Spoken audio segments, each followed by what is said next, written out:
Welcome to the Whimsy Stamps YouTube channel. This is Tammy, Plays Well with Paper. I'm part of the Whimsy Stamps Halloweeners design team, and I have two things to share with you today. One is a small decor piece, and the other is a Halloween card. So let's get started. For both pieces, I'm using the new Grumpin Punkins clear stamp set and the Grumpin Punkins outline dies to cut them out. I'll be using papers from the Haunted Paper Pack.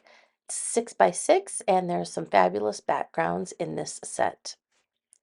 I pulled a piece of Distress Mixed Media Heavy Stock from the package and put it into my stamp platform.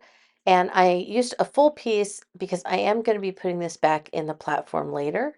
And then stamped the images with black soot and ground espresso archival ink. And I usually just mix a little bit of each on the stamp.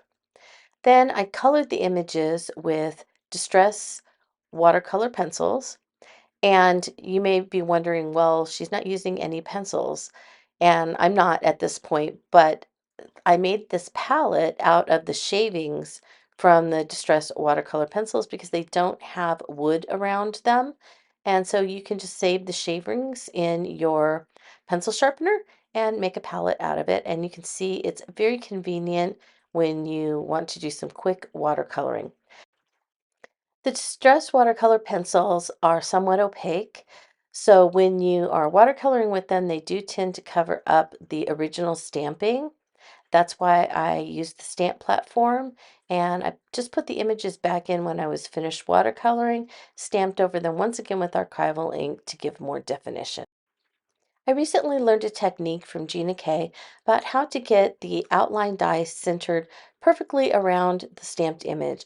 And she said to cut out the shape on a piece of scrap paper, make sure that that is centered around the outline of the image where you want it, and then tape that scrap piece onto the image that you're cutting. And then as you can see, you can just fit that little die right into place and it will cut perfectly around the outside.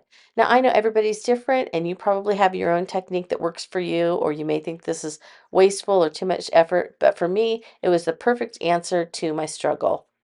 So once my pumpkins were cut out, I chose the background papers for my projects, and I picked this one for the card because I could stamp the sentiment from the Grumpin Punkins stamps in the moon. So I went ahead and cut the paper down to just a quarter of an inch smaller than an A2 size and picked a paper from the Haunted Paper Pack for my mat and cut that an eighth of an inch larger.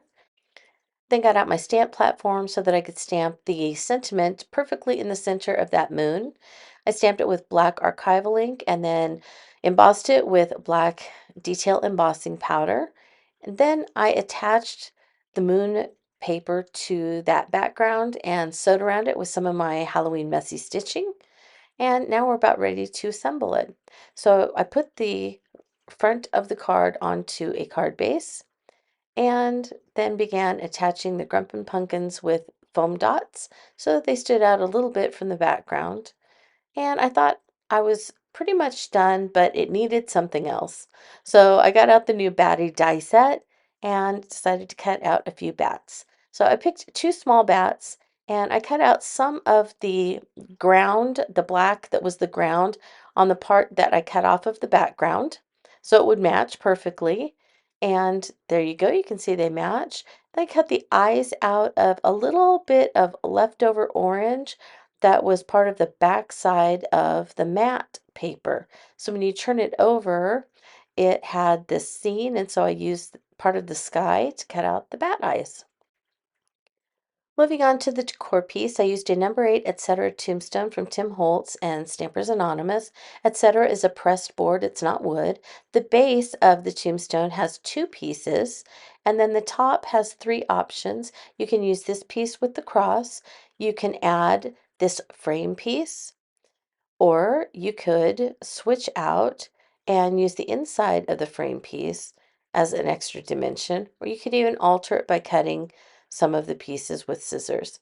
I decided to go simply and just use that frame. Now I chose this background paper for the decor piece. because again, I thought I could stamp the sentiment on the moon.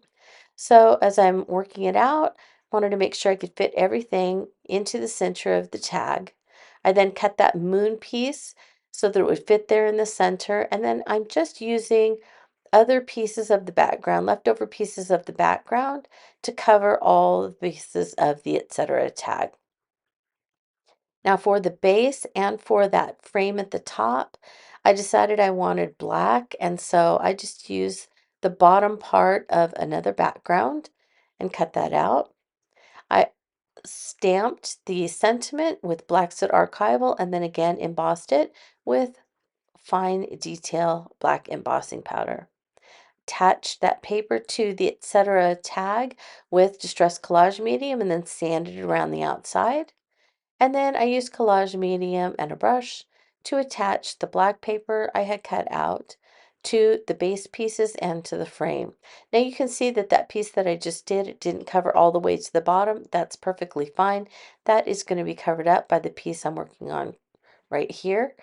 And that has another piece of that black paper covering it. And so that will cover up that little piece in the back.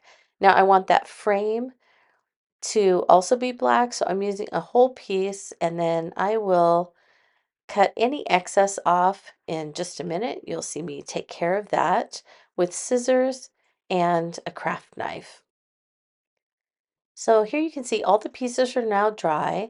So I'm using some of my scissors just to trim off the excess around the edges. And then in the center of that frame, I used my craft knife to go ahead and cut out what I could. I'm not really worried about the roughness of my cut there and how imperfect it is. It's not going to make any difference.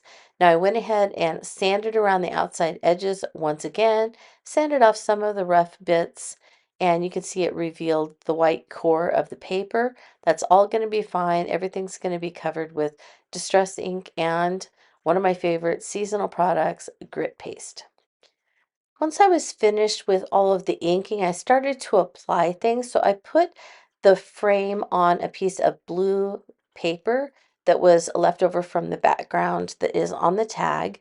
And then I attached those two base pieces together and clipped them while they dried.